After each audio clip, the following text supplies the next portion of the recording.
It's called Watch Out for That Third Step. This is going to be very dramatic. So the only audience right here is you guys, my sister behind the camera, and Cthulhu. This is not getting anywhere else. Don't show anyone. This is really fucking, I think embarrassing would be a good word. Yes, okay. Christy, keep your eye on the camera lest it cut off. Why would it cut off? Because your damn full camera does these things sometimes. My camera is amazing. Christy, please. I don't want this to... Wait, 1 second I'm just saying... get on with it. 1 second I'm saying this is embarrassing. The next second I don't even want to start. Okay, fine. Watch out for that third step. It's a doozy. That's not on this paper. The night was gloomy, dark, and windy, with rain pouring from heavy black clouds that blocked the full moon. We're gonna block the full moon here. I thought it was the perfect night to start the story I had to write for English class. My teacher was having a horror story writing contest. Story within a story. And I really wanted to win. Besides, the mood was right, with the lightning crashing and the wind howling like a lost soul. Unfortunately, I couldn't think of a thing to write. Pretty soon I fell asleep. The next morning, the sky was gray, overcast, and the color of lead. It was one of those days where a thunderstorm is threatening to start any second. I knew I'd be incredibly bored all day. Around noon, my friend Rose called, yes, she was real, I knew her, and suggested we do something fun, like ride our bikes someplace in a thunderstorm. We're brilliant children, I swear to fucking God. There was nothing better to do anyway, so we met at my house an hour later and started riding around aimlessly until we were on the other side of town. There were only a few very old houses on the quiet street. The wind rustled through the leaves and a fat raindrop fell on my head. A few seconds later, it started raining harder. Everything was getting wet. Even your vaginas. Now, a flash of lightning struck. Chrissy's face is amazing. Hark! A flash of lightning streaks the northern sky. 'Tis lightning, Lord. Suddenly the sky opened up. It was pouring. We needed to find cover. And fast! The only house we were near was really old and Victorian. My interests never change, do they? With gables and turrets and towers. Plus it was run down. It was a Halloween house. Astute observation. Cool story, bro.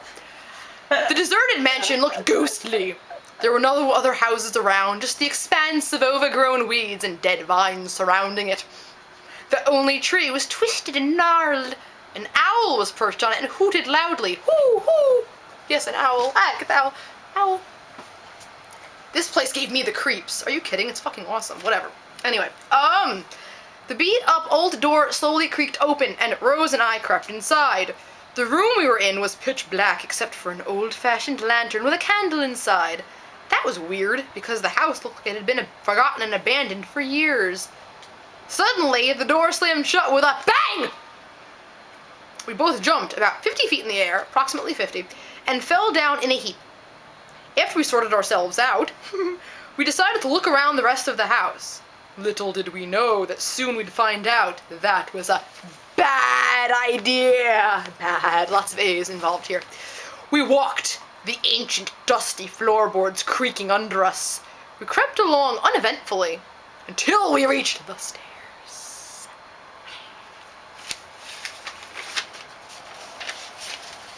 A regular fucking Vincent Price. Apparently. It was one of those staircases that winds around and around and seems to go on forever. By the light of the lantern, and not the silvery moon, we crept down one step, then two, then... Ah! The stairs suddenly flattened out, and we went flying down the stairs at warp speed as if we were on a giant spiral slide. How evocative. Our screams echoed through the empty house. At the bottom, we saw something that made us scream even more. A tall, sinister figure in a black jumpsuit and blood-spattered hockey mask was running towards us, waving a huge chainsaw. Hi there, Jason. Rose screamed like I've never heard her or any human being scream before. As for me, I was even louder than she was. All I could think of then was run, run, run! Terrified and screaming, we tore through the basement as fast as we could. The psycho was right behind us. He doesn't even have a name. All I could hear was the loud of the chainsaw. We ran up the stairs, jumping over that third step. The psycho didn't. He stepped on and whoosh, he slid to the bottom. Well, now we've lost him, I panted. We've got more than what you think to worry about now, Rose said ominously. Oh, I'm sorry, that wasn't very ominous the way I read that. The lantern had fallen out of her hands and crashed onto the downstairs floor. The bright orange flames were already spreading. Soon the whole floor had caught on fire. It was starting to make its way up the stairs. We did the only smart thing to do. We ran. Stop, drop, and roll. I thought it would be kind of smarter than that, but okay. We had to find the door, and fast. We were one step ahead of the fire. Only one. It can walk, you know. For a long time. Finally, we reached the door. It was locked or jammed or something. Who'da thunk? That door was stuck tighter than a tomb, which is where we'd end up if we didn't get out. Oh, I never. All of a sudden, we turned around and screamed again. The flames were inching closer. Behind them, a tall, shadowy figure raised the chainsaw, illuminated in the brightness. This is a stupid way to die, I thought calmly. I didn't know what would kill us first, the psycho or the fire. I didn't have time to wonder if it would hurt.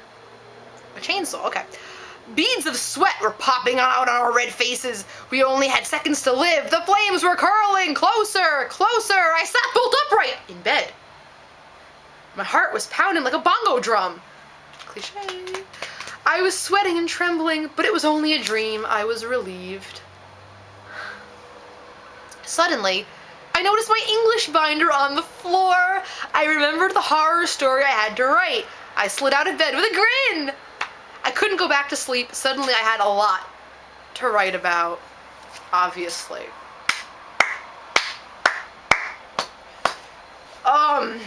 Okay. And this concludes our, interlude. I've got hair in my face, Christy tells me. I'm sorry. Okay, that's done. Better? Good? Fancy? You can shut it off now? Yeah!